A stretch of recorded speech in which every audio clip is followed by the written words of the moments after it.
throw on the hardware on one of my own songs, I say to myself, why is this so much better? Why is hybrid so much better?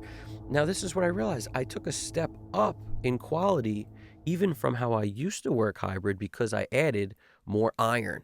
So this is my theory, is that why is it that even though there's some guys who can mix in the box and do stuff like rock with saturated, distorted guitars and stuff, why is it that there's very few guys who can mix in the box at the top level that way compared to how many guys there are that prefer to use hardware, you know, some sort of hybrid workflow or a console to mix that kind of stuff that's got a lot of distorted guitars and heavy duty stuff, like layered on top of each other and tons of vocals and tons of stuff in it, a denser mix. Why is it?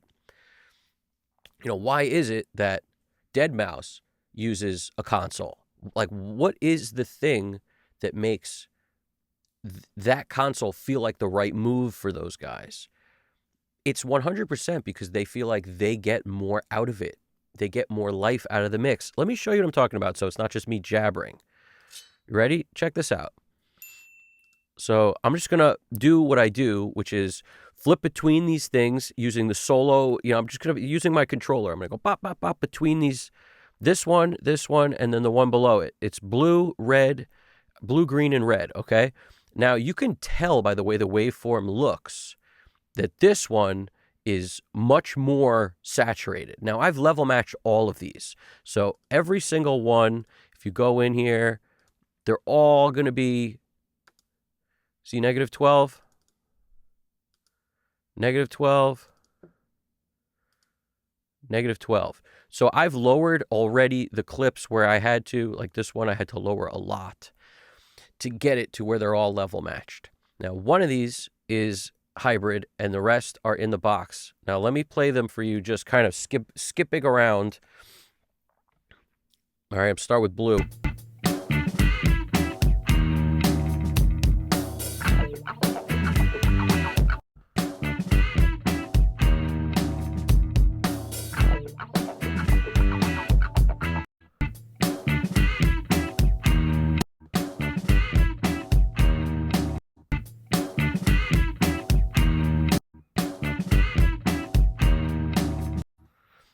I'm going to give you another little section. I'm just going between green and blue at the moment.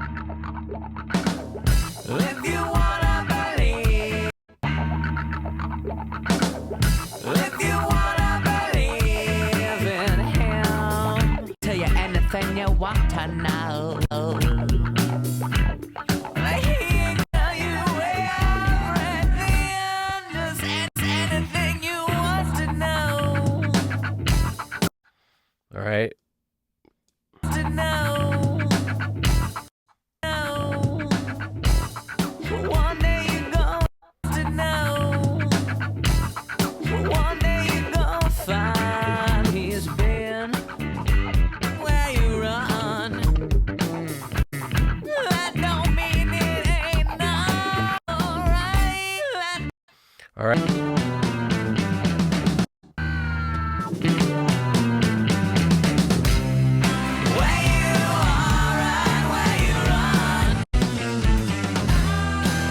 Here we go, the track.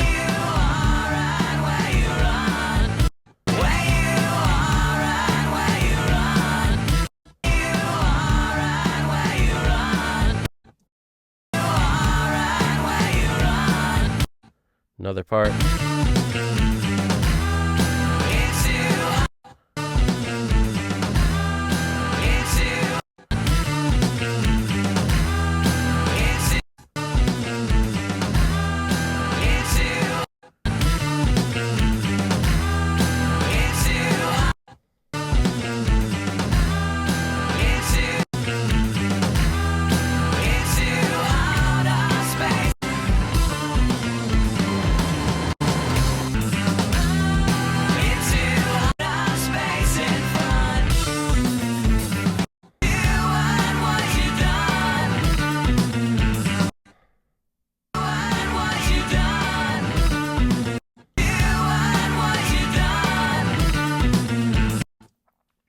Now, I'm just going to come right out and say it. I got no choice.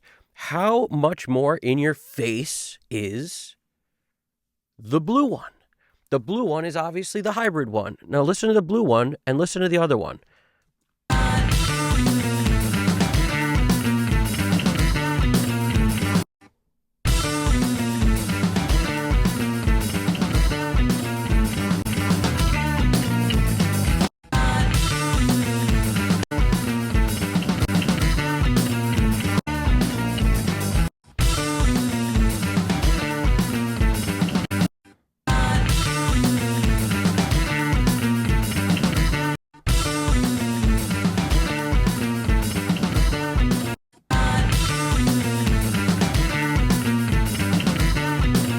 Focus it on the snare. Now, this is the thing.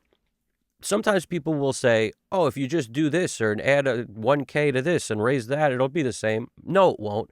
Everything in audio is relative to everything else. As soon as you change something, you're changing other things too. And believe me when I tell you, after 20 freaking versions, this is the closest I could get it, because every time I would do something like that, I'd lose something else. Something like this is so clearly obvious to me that one of these jumps out the speakers and the other one doesn't. One of them feels like the snare has all this space to come forward and smack you in the face. And the other one doesn't, you know? And no matter what I do, no matter how loud I make the snare, it just makes everything else feel like the snare's now too loud, but it never gets that same feeling. Never gets that feeling of space around it, of depth, of more punch. It just doesn't do it. Now, I'm telling you, I know that could be people out there who can make a great mix in the box and make it beat a hybrid version. I'm sure you guys exist. I can't do that. Now, the reason I can't do that is a symptom of how I hear and what I get out of the mix. No matter what I do, when I'm comparing one to the other, I can't get the in-the-box mix to do this. I've tried hundreds of different plugins, literally. I nonstop this thing all day today, and I even did it yesterday after I made that other mix. Now, keep in mind, the hybrid mix was done in 2 hours.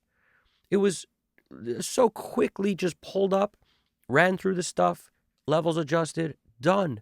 No second guessing, no making multiple versions, no feeling like, is it good or is it bad? Whereas the hybrid one, the in-the-box one, I'm sitting here being like, what is good? No matter what I do, I can't get it to equal as how good the hybrid is. I can't get it to equal that. Nothing is as clear, as punchy, as powerful. It just doesn't exist. So it's even worse when I compare the one I did before I made the hybrid. Because before I had this comparison, I felt like this one sounded great. And it doesn't. It sounds crunchy and bad. And that's why I didn't play it for you as a comparison, because it's obvious that it's crunchy and bad. It's louder. It's more harsh to listen to.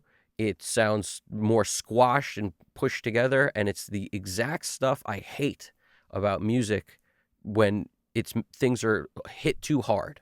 When you hit compressors too hard, when you hit saturators too hard, when you overdo it.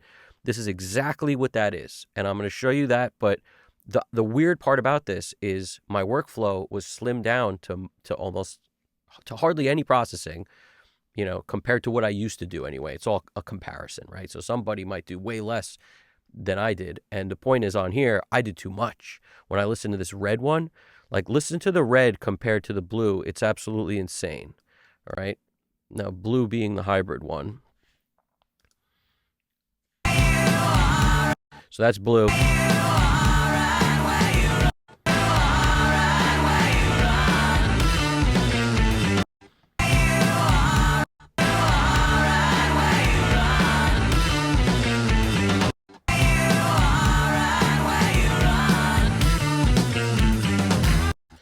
So red's in the box and red's overcooked. And that's what it sounds like when you over squash, over saturate, just overdo it.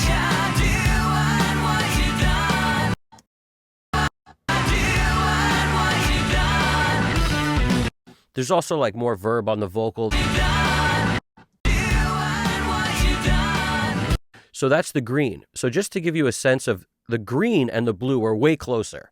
And that's what I meant by, like, I was going to make a video. This is why this one took so long. I was going to make a video showing the old one and the new one. They were so far apart. It was a crazy disaster. I had to make another. I had to try to get in the box closer. So I spent the day on it, and I still could only get where it is compared to what took no more than 2 hours on the hybrid. Now, that's saying something. If we can work quicker, it's more fun. If we can get a better result quicker, we'll have happier customers, we'll be happier, our work will be better, everything's better. So for me, it's a no-brainer. I gotta start working hybrid again. There's no choice, because the difference here is like night and freaking day. No matter what part of the song I play, too, it doesn't matter. It's all going to be the same. The improved in the box, that's green. Here we go. That's the red. This is the red.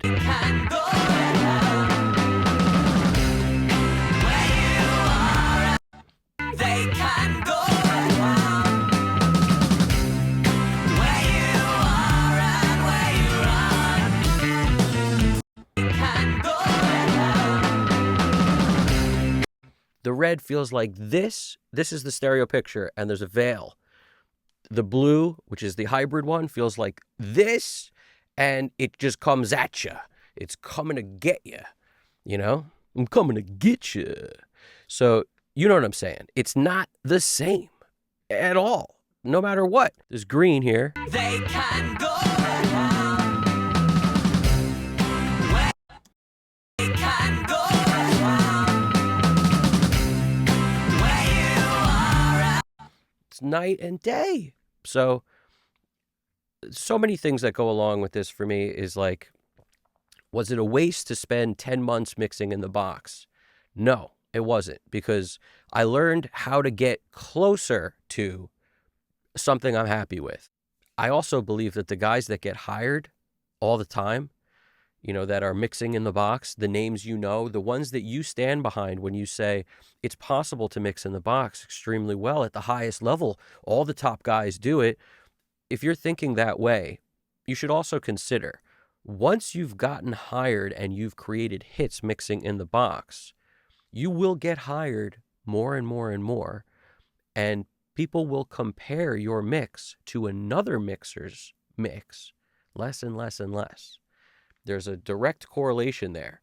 How many hits you have compared to whether they just hire you to cover their bets, because it's the best, it's the safest bet. You're all over the charts. You must be the guy. So it becomes a thing of, do they compare to other people? Less and less and less. The top guys don't usually do mix shootouts. It's the guys that are not quite at the very top that sometimes have to do mix shootouts, whereas a lot of the top guys won't do it. What do they have to gain by doing a mixed shootout? You know, whereas like a lot of guys who are trying to become the top guys will do mixed shootouts. That's where you get the comparison. I'm not going to ignore the fact that some people might hear in a certain way that makes working that way possible for them. For me, I can tell you, it's not.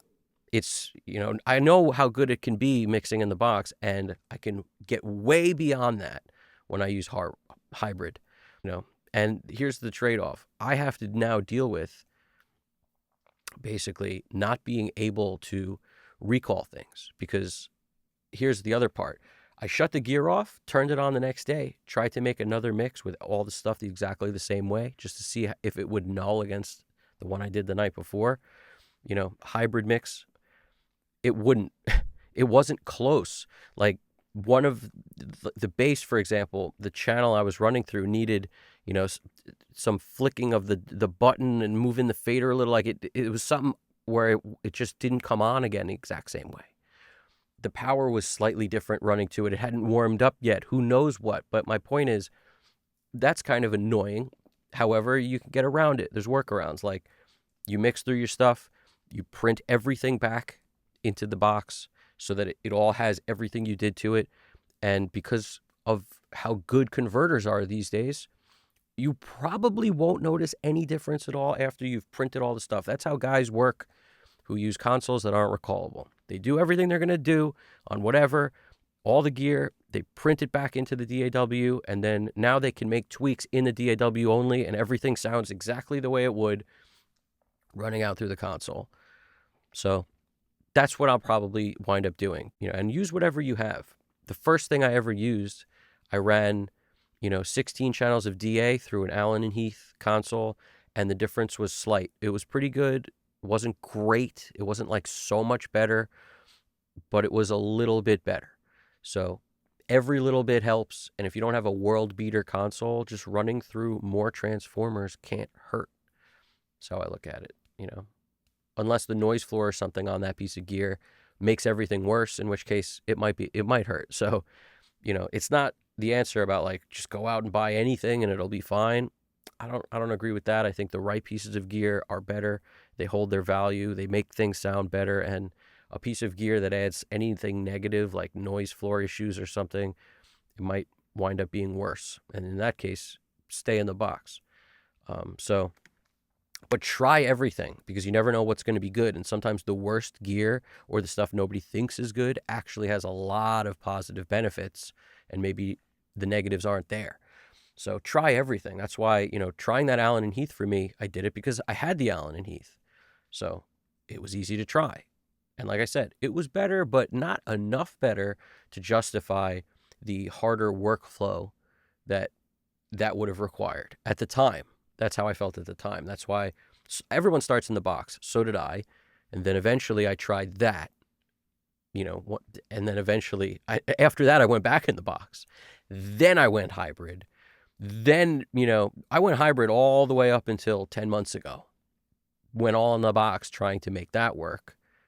Literally, exclusively all in the box. And that's how I can give you these opinions. And now, as of yesterday, I'm going to go back the other way, because it's insane, the difference. And I think you guys would agree. The difference is actually insane. So, hope you dug it. Questions, comments, hit the like button. Subscribe if you haven't already. I really appreciate it.